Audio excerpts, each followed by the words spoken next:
Bismillahirrahmanirrahim. Today we are going to do the topic endometriosis for the theory. So, if we will do theory endometriosis, what is important? Not so much things are important, but this topic is very important, Dr. साहब. तो आपका आवाज़ आ रही है ना? जी, बिल्कुल, आ रही okay है। जी, चलें फिर ठीक है। तो एंडोमेट्रियोसिस की पहले हमें डेफिनेशन पता होना चाहिए। तो उसकी डेफिनेशन में है कि presence of the endometrial like tissues outside the uterus. Because देखें एंडोमेट्रियोसिस जो होती है ना, देखिए तस्वीर देखें, इस तस्वीर में जो एक यूट्रस इन्होंने बनाया हुआ है और इसमें जो रेड कलर का एक सारी चीज़ें 2 पॉइंट आके एक वी शेप बना हुआ है। तो डॉक्टर साहब ये बीच का जो हिस्सा है ना, ये वाला हिस्से की ये लोग बात कर रहे हैं, इसको इन्होंने नाम भी दिया है। देखिए अगर ऊपर हम करते हैं, ये एंडोमेट्रियोसिस है जो पॉइंट्स में चला जाता है, लाल लाल जो है। मगर यहाँ पे जो है ना, यहाँ से होती है मेंसेस, क्योंकि वो एंडोमेट्रियम से शुरू होते हैं, ब्लड वेसल्स जो उसके होते हैं, बिजालिस, और ये सारी इसकी बात तो नहीं है अभी हम करें, बस इतना करते हैं कि ये यहाँ से ब्लीडिंग शुरू होती है, ब्लीडिंग शुरू होकर ये सर्विक्स है, सर्विक्स से विजाइना, विजाइना से बाहर आ जाता है। ठीक है जी, ये नॉर्मल मेंसेस का फ़्लो होता है।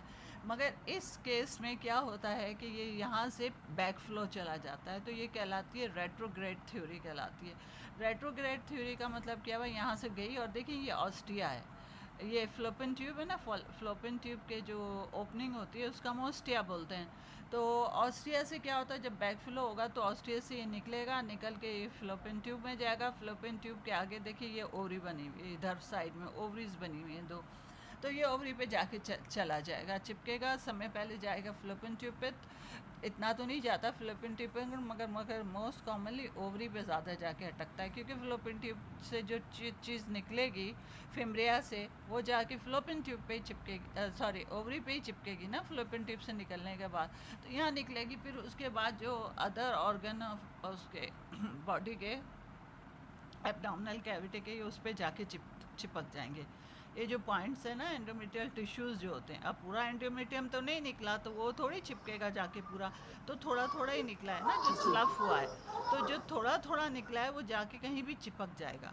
अब ये चिपकने के बाद क्या होता है, स्टिक हो जाएगा। स्टिक के बाद क्या होता है कि जब भी मेंसेस होंगे ना, तो जहाँ मेंसेस उसके यूट्राइन कैविटी के अंदर होंगे मेंसेस, तो यहाँ पर भी क्योंकि ये चिपका हुआ है टिश्यू जो है, मायोमेट्रम चिपकी हुई है यहाँ पे, तो इसमें भी जाकर ये क्या होगा, इसमें भी जाके ब्लीडिंग शुरू हो जाएगी। जब ये ब्लीडिंग शुरू हो जाएगी तो क्या होगा डॉक्टर साहब, इन्फ्लामेटरी रिस्पांस शुरू हो जाएगा।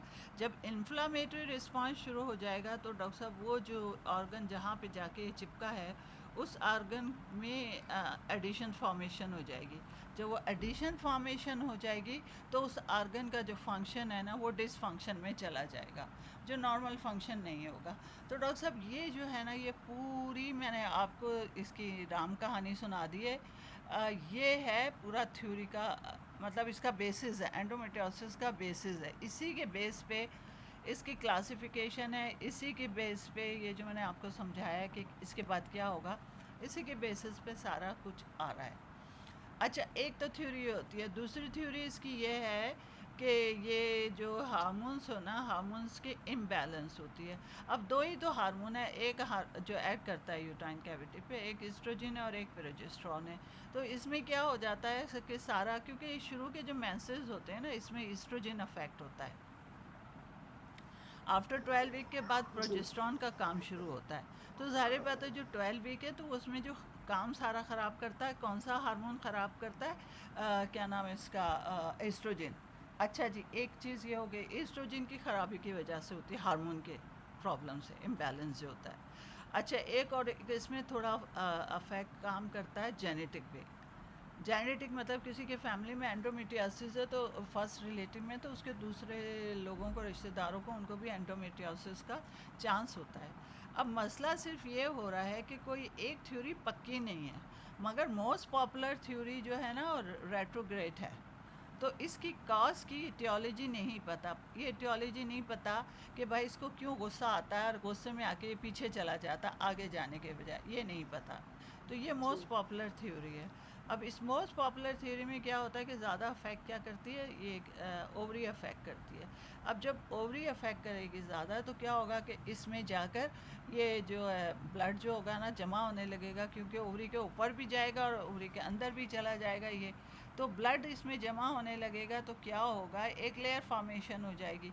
जब एक ब्लड जमा हो जाएगा तो ये एंड्रोमेट्रोमा कहलाता है, मतलब एक सिस्ट के फॉर्म में बन जाएगा ये, जिसमें कि फ्लूइड आ जाएगा। फ्लूइड कहाँ से आएगा, यही ब्लड होगा। अब ये ब्लड जमा होता रहेगा, क्योंकि क्या जी होगा कि जब वो मेंसेस होंगे तो मेंसेस तो आएगा ना, अब जाए कहाँ मेंसेस, मेंसेस तो बाहर निकल नहीं सकते, एब्डोमिनल कैविटी के अंदर ही रहेंगे, तो रिएक्शन हो जाएगा इन्फ्लामेटरी और एडिशन फॉर्मेशन। तो इसमें क्या होगा, ओवरीज में जो है ना वो जाके ये एक बना देगा, सिस्ट के फॉर्म बना देगा। तो ये इसका सिस्ट का जो कलर है वो चॉकलेट, क्योंकि वो लाल होता है, लाल जाके जब वो पुराना होगा तो कत्थई कर जाए बनेगा ना, ब्राउन कलर का, तो उसकी वजह से उसका नाम हो जाता है चॉकलेट सिस्ट। तो डॉक्टर साहब ये सारी इसकी बेसिस मैंने आपको समझा दी है। अब हम असली खेल खेलते हैं। उसमें क्या हुआ, हमारी डेफिनेशन होगी, पता चल गया हमें कि ये हमारी डेफिनेशन है। अब दूसरी बात क्या है, याद हमें ये रखना है कि ये जो कंडीशन है ना ये क्रॉनिक है, अक्यूट नहीं है। डॉक्टर साहब ये आपका बहुत इंपॉर्टेंट एमसीक्यू है कि this is a chronic condition, acute condition और बोथ और नन। ये हमारा खेल नहीं है, ये क्रॉनिक कंडीशन है, अक्यूट नहीं होता। क्योंकि देखें अब थोड़ा थोड़ा करते करते करते करते कतरा कतरा करते करते ये प्रॉब्लम बन जाती है, ठीक है जी। तो इस वजह से ये क्रॉनिक कंडीशन है, अक्यूट नहीं है। अच्छा, अब क्या होगा, ये कितना होता है, बिटवीन 2 to 10% होता है। ये एंडोमेट्रियोसिस जो होता है ना बिटवीन 2 to 10% होता है।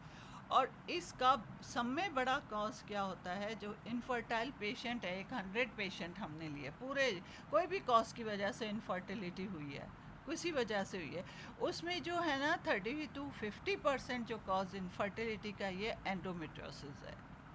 ये इम्पॉर्टेंट एमसीक्यू क्वेश्चन है जिसकी आपको फिगर याद रखनी है, जी ठीक है। जी अ, अच्छा ये भी हो गया हमारा। अब ये हमारी मेंसेस की साइकिल की हमें ज़रूरत नहीं है, इसकी हमें ज़रूरत नहीं है। कॉज के मैंने आपको देखिए पहले ही समझा दिए, एस्ट्रोजन है और ये वाली सारी चीज़ें हैं, इसका कॉज का नहीं पता। अच्छा, अब इसकी डिफरेंशियल डायग्नोस हमें ये दिमाग में रखनी है और ये बहुत इंपॉर्टेंट है। डिफरेंशियल डायग्नोस किससे होती है, एंड्रोमेट्रियोसिस जो होती है ना, एडिनोमाइसिस से होती है, यूट्राइन फाइब्राइड से होती है और पॉलिप से होती है। देखिए डॉक्टर साहब इन सब को से क्या डिफरेंशिएट होता है, इन सब में ब्लीडिंग, एबनॉर्मल ब्लीडिंग होती है, एंडोमेट्रियोसिस इन सब में यूट्रस बढ़ जाता है, फाइब्रॉइड में बढ़ता है। पॉलिप में क्या होता है कि यूट्राइन पॉलिप होगा तो वो भी बढ़ सकता है, मगर ज़्यादातर ये एबनॉर्मल यूट्राइन ब्लीडिंग होती है। अब ब्लीडिंग पॉलिप की वजह से होती है ना, तो ये इसकी डिफरेंशियल डायग्नोस है, ये याद रखनी है आपको। जो मोस्ट इम्पॉर्टेंट, इसकी तो एक जी लंबी लिस्ट है, मगर जो ये मोस्ट इम्पॉर्टेंट जो मोस्ट कॉमनली देते हैं ना वो ये वाली इसकी जी हो जी गई। अच्छा, अब ये कह रहा है कि कैसे रिड्यूस कर सकते हैं इसको, एंडोमेट्रियोसिस को हमने कैसे रिड्यूस कर सकते हैं। अब ये क्वेश्चन है एमसीक्यू का, आपने होगा what are the things which we can reduce by endometriosis, वो फिर खुद ही दे देंगे, ऑप्शन में दे देंगे। तो ये क्या कह रहा है कि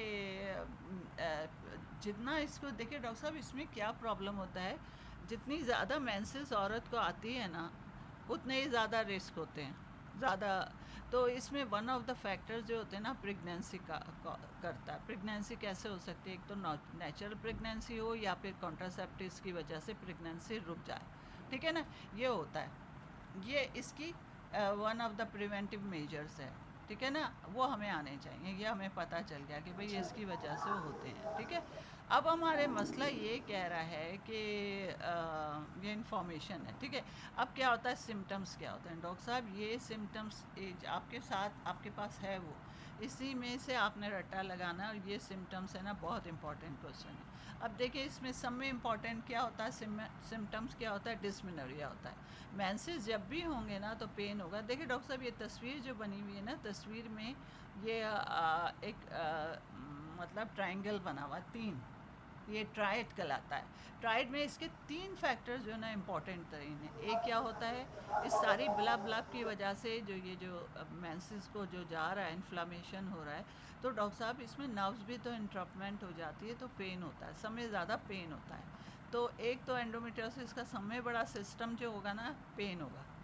ठीक है जी, एक चीज़ पेन में आ जाती। फिर क्या होता है, अगर वो रिप्रोडक्टिव एज औरत है तो इसमें डिस्पेरोनिया होता है। अच्छा, अब डिस्पेरोनिया इसमें ज़्यादातर जो होता है ना, एक तो सुपरफिशियल भी होता है, डीप भी होता है, मगर इसमें जो डिस्पेरोनिया होता है ना, डीप होता है।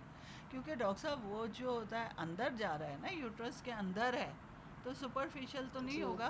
ज़्यादातर सुपरफिशियल भी होता है मगर डीप ज़्यादा होता है। एक ये भी हो गया।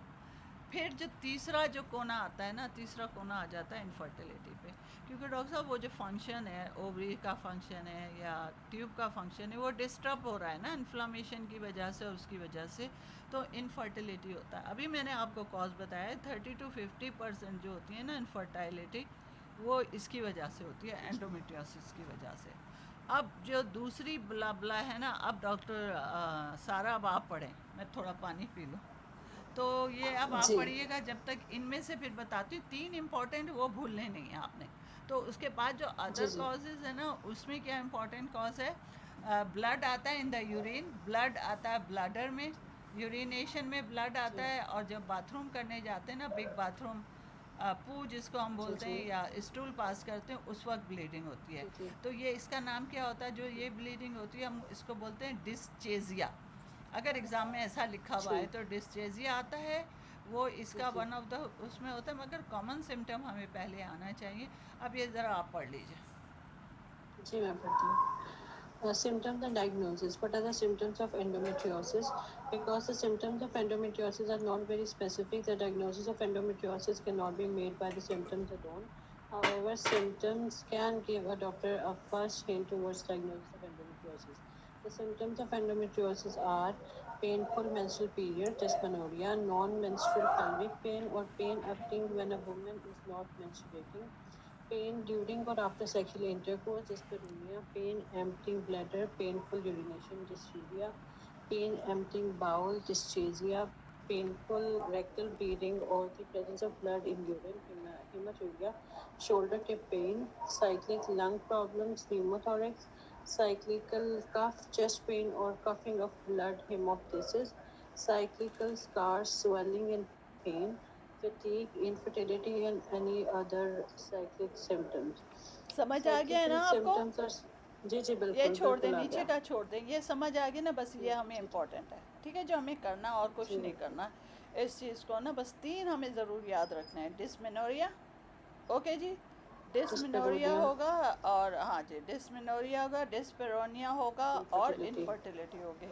ये डिस्चेजिया, डिसयूरिया, ब्ला ब्ला जो है ना, ये एसोसिएटेड में आ जाएंगे, मगर जो इम्पोर्टेंट है ना, वो यही वाला है। ठीक है जी, ये हमारी जी इम्पोर्टेंस हो गई। और जो जी एग्ज़ामिनेशन में अब हमें क्या पता चलेगा, डॉक्टर साहब ये एक एमसीक्यू बहुत इंपॉर्टेंट एमसीक्यू, और रिपीटेड एमसीक्यू देते हैं ये लोग। क्या होता है कि ये वाला, इसमें ये लिखा है कि इसको टेंडरनेस होती पीवी एग्जामिनेशन में, टेंडरनेस हमें मिलेगी, जी नोड्यूल मिलेगा, और स्वेलिंग मिलेगी इन द विजाइनल वॉल में। और ये डीपेस्ट पॉइंट ऑफ विजाइना में होगा, पोस्टीरियर फॉर्म में, नेक्स्ट में हमें नोड्यूल मिलेगा। नोड्यूल का क्या मतलब है, वो जो पॉइंट था ना, ब्लीडिंग पॉइंट, जाकर जो चिपकेगा, चिपक के एक नोड्यूल की फॉर्म में बन जी जाएगा। जब उसमें इन्फ्लामेशन होगी ना, तो वो जो जी जी चिपकेगा, जो पॉइंट था ना, वो एक नोड्यूल की फॉर्म में बन जाएगा। देखिए ये तस्वीर में जो है, ये तस्वीर जी देखिए, ये वाली तस्वीर है, इस तस्वीर में है, देखिए ये रेड रेड एरिया जो है ना, जी पॉइंट पॉइंट जो बने हुए हैं, तो ये nodules पॉइंट जब बन जाएंगे ना, इन्फ्लामेशन इनमें ज़्यादा होगी, तो ये एक बनकर एक नोड्यूल की जी फॉर्म में बन जाएंगे, छोटे छोटे नोड्यूल बन जाएंगे हर जगह, छोटे छोटे पॉइंट। जी तो ये इसलिए जी ये नोडुलर फीलिंग होगी। तो ये हमने याद रखना है कि अगर ये एमसीक्यू के क्वेश्चन में आपको इस तरह से देंगे, सॉरी एमसीक्यू में देंगे, तो इसका मतलब नोड्यूल्स को ये बात कर रहे हैं। तो डायग्नोस के लिए फिर दे देंगे एडेनोमाइस है, पोलिप है, कि एंडोमेट्रियोसिस है, या नन ऑफ द अबव और ऑल ऑफ द अबव है। तो इसमें आपने फिर क्या ठीक लेना है, ये एंडोमेट्रियोसिस है। अगर नोड्यूल और ठीक पोस्टीरियर फॉर्मनेक्स में होगा ना डॉक्टर साहब, पॉलिप थोड़ी नोड्यूल की फॉर्म में जी मिलता है। ये तो स्टाक और एक थोड़ा सा कोई लटकी हुई चीज़ मिलेगी ना। एडिनोमायोसिस में क्या होता है, हाँ जी यूट्रस बड़ा होता है ना, जी इसमें भी यूट्रस बड़ा होता है, मगर सब में बड़ी मुश्किल का पॉइंट जो होता है ना, जो एक इसका डायग्नोस्टिक पॉइंट होता है, वो ये वाला होता है। ठीक है जी, अब ये आपको ये भी पता चल गया क्लिनिकल एग्जामिनेशन में हमें क्या मिलेगा। और डॉक्टर साहब बाज़ दफ़ा क्या होता है कि ओवरियन सिस्ट की जो तरह से ना ये बढ़ जाता है एंड्रोमेट्रोमा। तो ये जो होता है ना, एक एग्ज़ाम का क्वेश्चन है इसमें कि एंड्रोमेट्रोमा जब हम कम रिमूव करते हैं डॉक्टर साहब, मोर देन 3 सेंटीमीटर अगर हो गया है तो उसको हमने सर्जिकल ठीक। रिमूव करना होता है। डॉक्टर साहब क्यों रिमूव करना होता है सर्जिकली? चले अभी बता देती हूँ, हो सकता है बाद में ना हो।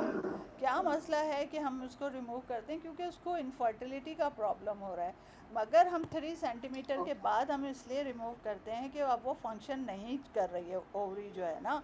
तो पेशेंट को जो एक ओवरी का हिसाब किताब बचा है ताकि वो इससे कम से कम बेबी को बेबी बनने में उसको हेल्प करते हो, ठीक है। तो इस वजह से वो जी पेन जी। और जो इन्फ्लामेशन हो रही है तो वो थोड़ा उसकी जो अजियत है ना कम हो जाए, तो इस वजह से, ठीक। ठीक है जी।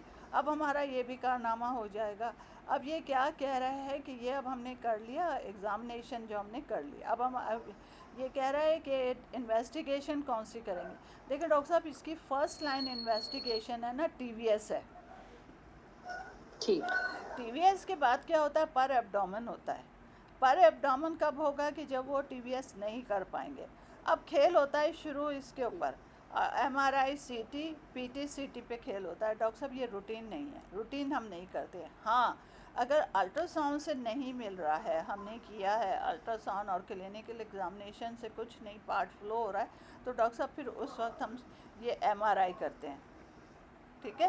एमआरआई ठीक। या सीटी करते हैं, मगर फर्स्ट लाइन हमेशा अल्ट्रासाउंड है, और अल्ट्रासाउंड के बाद ये जो एमआरआई सीटी का कोई रोल नहीं है, ठीक है जी। ठीक। अगर उन्होंने पूछा क्वेश्चन में ऐसे दिया कि भाई सेकंड लाइन इन्वेस्टिगेशन कौन सी है, तो फिर ये एमआरआई और उसमें आ जाइएगा, वरना तो नहीं होती, कोई भी नहीं होती, ठीक है जी। अच्छा, अब गोल्डन जो इन्वेस्टिगेशन है ना, या ट्रीटमेंट कह ले, वो कहलाती है लेप्रोस्कोपी। ये डेफिनेटिव ठीक। डायग्नोस क्या है, लेप्रोस्कोपी है। क्यों भाई लेप्रोस्कोपी डेफिनेटिव डायग्नोस है? उसमें क्या होता है कि लेप्रोस्कोपी में जब वो अंदर एब्डोमिनल कैविटी के अंदर देख रहे होते हैं ना, तो वो पॉइंट मिलते हैं उनको, जी एंडोमेट्रियोटिक पॉइंट है ना नोड्यूल की फॉर्म में। तो क्या होता है, वो बिल्कुल। उसको कट कर लेते हैं, कट करते हैं उसकी मतलब बायोप्सी लेते हैं। उस बायोप्सी को फिर हम ठीक। हिस्टोपैथोलॉजिकल प्रूफ करते हैं कि भाई ये टिश्यू जो है ना, ये वाले टिश्यू हैं। तो इस वजह से ये एंडोमेट्रियोसिस जो होती है ना, ये इसके जो टिश्यू हमें मिलती है ना उसमें हिस्टोपैथोलॉजी से, तो इससे हमें ये डायग्नोस्टिक हो जाता है, ठीक है जी। गोल्डन ठीक। स्टैंडर्ड है डायग्नोस्टिक, इससे होता है, मगर आजकल क्लिनिकल को पहले कहते हैं, फिर लेप्रोस्कोपी आती है। तो ये इन्वेस्टिगेशन ठीक। भी हमारी हो गई, ठीक है जी। ये इम्पॉर्टेंट है। या अब ठीक। हम साथ ही के साथ ट्रीटमेंट भी कर लेते हैं। ट्रीटमेंट में क्या होता है, ये डायग्नोस्टिक भी है लेप्रोस्कोपी, और थेरापॉटिक भी है। डायग्नोस्टिक क्या है कि भाई हमें ठीक। डायग्नोस मिल गया, ठीक है, कि भाई वो हाँ जी, वो छोटे छोटे पाउडर पॉइंट जो पॉइंट्स है ना, वो मिलेंगे हमें वहाँ पे, जी जी। ठीक है। और वो हमारा फिर हिस्टोपैथोलॉजी से कंफर्म हो गया हमारा। तो ये हमारे कैसे हुई, हमने उसकी काटम पीटी की ना डायग्नोस करने के बाद, तो बिल्कुल। दोनों चीज़ें हो गई, थेरापेटिक भी हो गया। अब देखें डॉक्टर साहब, ये जो ये ठीक। कहलाता है, ये सर्जिकल मेथड में आ जाता है। चले पहले इसी को कर लेते हैं, आगे आपको डिटेल करने की ज़रूरत नहीं है। उसमें जी क्या जी। होगा कि जब हम सर्जिकल मेथड हम करेंगे ना, तो वन ऑफ द मेथड में ये लेप्रोस्कोपिक, ये जो होगी, हम जो नोड्यूल होगा हम उसको एक्साइज करेंगे, ओके। जी। इंसाइज का देखिए डॉक्टर साहब, एक्सिजेशन में और इंसीजन में फ़र्क होता है। इंसीजन का मतलब है आपने उस एरिया को काट दिया, उसमें से माल पानी बाहर निकाल लिया। एक एक्साइड हो गया कि ठीक उसको है। जड़ से ही निकाल दिया। तो एक्सीजन इज़ द ठीक। Most important point then incision. Incision में आप करेंगे तो क्या होगा डॉक्टर साहब, वो दोबारा रिफॉर्म होके वो एरिया बंद हो जाएगा, इन्फ्लामेशन दोबारा शुरू हो जाएगी। ठीक। तो वो जो आपने कट्टम किया था ना, वो दोबारा हील हो जाएगा। तो फिर वो दोबारा वही तमाशा शुरू हो जाएगा। तो इसलिए एक्सीजन में ये होगा ठीक। कि उस चीज़ को आप निकाल के बाहर कर देंगे, ठीक है जी। ये भी हो गया। ठीक। अच्छा, आपने क्या होता है, अब इन चीज़ों से कोई फ़ायदा नहीं हुआ। दूसरा सर्जिकल मेथड क्या होता है इसका, हिस्टेक्टोमी होता है। जब होता है कि अगर उसने फैमिली कंप्लीट कर लिया है, मगर अगर उसको ठीक। इनबेरेबल प्रॉब्लम है, तो डॉक्टर साहब after consulting it has to be hysterectomy. अब हिस्टेक्टोमी किस टाइप की हिस्टेक्टोमी होगी? देखिए डॉक्टर साहब, ये एमसीक्यू का क्वेश्चन है। सब टोटल होगी, टोटल नहीं होगी, ठीक। ठीक है। चलें, बात ख़त्म हो गई। ठीक। ये हमारा जी। सर्जिकल ट्रीटमेंट होता है। अब हम मेडिकल ट्रीटमेंट की बात करेंगे। पहले ये तो हमारी बात हो गई। अच्छा डॉक्टर साहब, हाँ, जो हम इन्वेस्टिगेशन कर रहे थे ना, उस इन्वेस्टिगेशन में जी बायोमार्कर्स का कोई रोल नहीं है, इवन CA-125 ठीक का भी कोई रोल नहीं है। ओके, ठीक जी डायग्नोसिस की हमने बात कर ली है, ये हमारी बात ख़त्म हो गई। अच्छा, अब साथ के साथ हम इसकी टाइप्स कर लेते हैं। एग्ज़ाम में अगर क्वेश्चन आता है ना, टाइप 1, टाइप 2, टाइप 3, टाइप 4, 4 तरह का होता है ये। जी टाइप 1 में क्या होता है, माइल्ड होते हैं, स्पॉट्स कहीं ना कहीं हमें मिल जाते हैं। टाइप 2 में क्या होता है, थोड़ा ठीक इंक्रीज होता है। देखिए डॉक्टर साहब, ऊपर लिखा हुआ है। तो टाइप 1 और टाइप 2 में क्या होता है, ये सुपरफिशियल क्या होता है, पेरिटोनियल एंडोमेट्रोसिस कहलाती है, सुपरफिशियल होती है, डीप में अभी नहीं गई है। ठीक ओके जी। अब स्मॉल, फिर स्मॉल लीजन्स होती हैं। मगर थर्ड और फोर्थ में क्या होता है, ये क्या कहलाती है, ये डीप लीजन्स कहलाती है, थर्ड एंड फोर्थ। देखिए आपके सामने ये चल रहा है ना, थर्ड और फोर्थ में ज़रूरत से ज़्यादा चिपक जाता है, बहुत ज़्यादा इन्फ्लामेशन कॉज ठीक कर रहा है, तो ये थर्ड और फोर्थ होता है। डॉक्टर साहब, इसको क्या कहलाता है, ये थर्ड फोर्थ जो होता है ना, ये डीप इन्फिल्ट्रेशन कहलाती है। 1 और 2 जो होती है ना, ठीक mild to moderate inflammation infiltrate कहलाती है। मगर डीप में क्या होता है कि डीप में कहाँ कहाँ जाके तंग करती है, ये देखिए इसके सामने आगे पीछे जितने भी उसके पड़ोसी हैं ना, उनको तंग करती है। तो पड़ोस में क्या होता है, बाउल होता है, ब्लाडर होता है, और ऊपर जाके यूरेटर आ जाता है। तो ये जो 3 चीज़ें हैं ना, ये डीप एंडोमेट्रियोसिस कहलाती है। अगर ये डायग्नोस हुई है ठीक डीप एंडोमेट्रियोसिस, तो डॉक्टर साहब आप उसको कुछ जी नहीं कर सकते, उसको रेफरल देना है। और रेफरल कौन सी क्लिनिक को देना है, एंडोमेट्रियोसिस क्लिनिक होती हैं, स्पेशल क्लिनिक होती हैं। तो ये आपका क्वेश्चन MCQ का अगर आता है तो आपको ऐसे ही करना है कि स्पेशल एंडोमेट्रियोसिस क्लिनिक को रेफ़र करते हैं, मोस्टली डीप एंडोमेट्रियोसिस में। ठीक है जी, ये याद रखिएगा।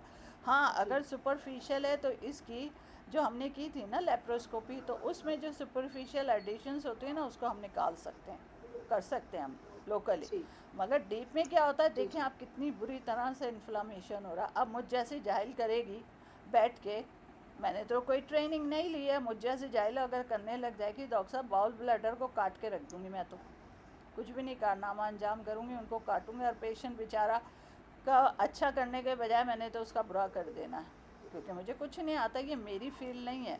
अपनी फील्ड के हिसाब से आई हैव जी टू सेंड हर देयर। ठीक है जी, समझ आ गया। ये टाइप हो गए, बात ख़त्म जी हो गई, इससे बिल्कुल ज़्यादा हमने नहीं करना, कुछ भी नहीं करना। अब हमें ट्रीटमेंट करना है। देखिए डॉक्टर साहब, ट्रीटमेंट डिपेंड करता है 2 चीज़ों पे, कि उसको बच्चे चाहिए कि नहीं चाहिए। ठीक ठीक है, अगर उसको बच्चे चाहिए और एंडोमेट्रोमा है, तो डॉक्टर साहब हमने उसको निकालना। अगर एंडोमेट्रियोसिस है तो हमने उसको निकालना है थ्रू लेप्रोस्कोपी के जितने भी एडिशन पॉइंट्स हैं, और ताकि उसकी पेन की मिजरी कम हो। तो पेन के लिए हम उसको पेन किलर दे देंगे, कोई से भी पेन किलर, पैरास्टिमोल हो जाएगी, कोडीन हो जाएगी, ये हमने देते हैं। मगर इसमें हमने उसको ठीक ब्रोफीन नहीं देंगे।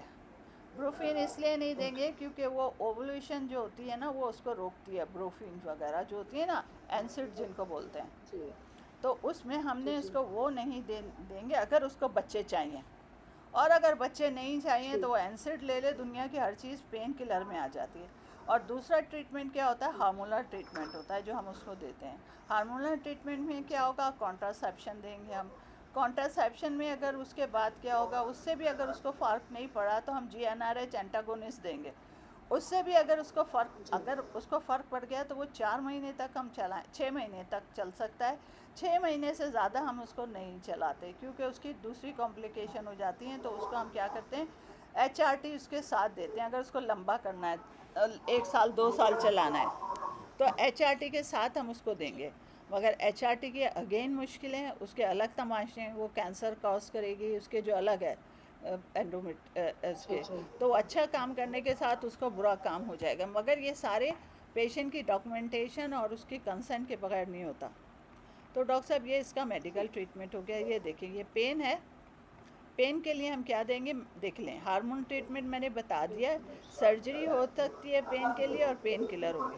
डॉक्टर साहब बस इतना ही है। ठीक और अगर हम देखें, ये तस्वीर भी बनी हुई है, ठीक है ना, ये हम देंगे ठीक है इसको कॉन्ट्रासेप्शन। डॉक्टर साहब, मैंने आपको सारा ये शॉर्ट शॉर्ट बताए, इससे ज़्यादा की ज़रूरत नहीं है आपको। डिटेल की ज़रूरत नहीं है, हिस्टेक्टोमी भी मैंने आपको बता दी है, इससे ज़्यादा हमने नहीं करना। जी हाँ, अगर वो उसको कंसीव करना है तो देखिए मैंने आपको कंसीव का भी बता दिया है। ओके जी, जी बस इतना जी जी काफ़ी है बिल्कुल सेहत के लिए। ठीक। Thank you madam. अल्लाह तेरा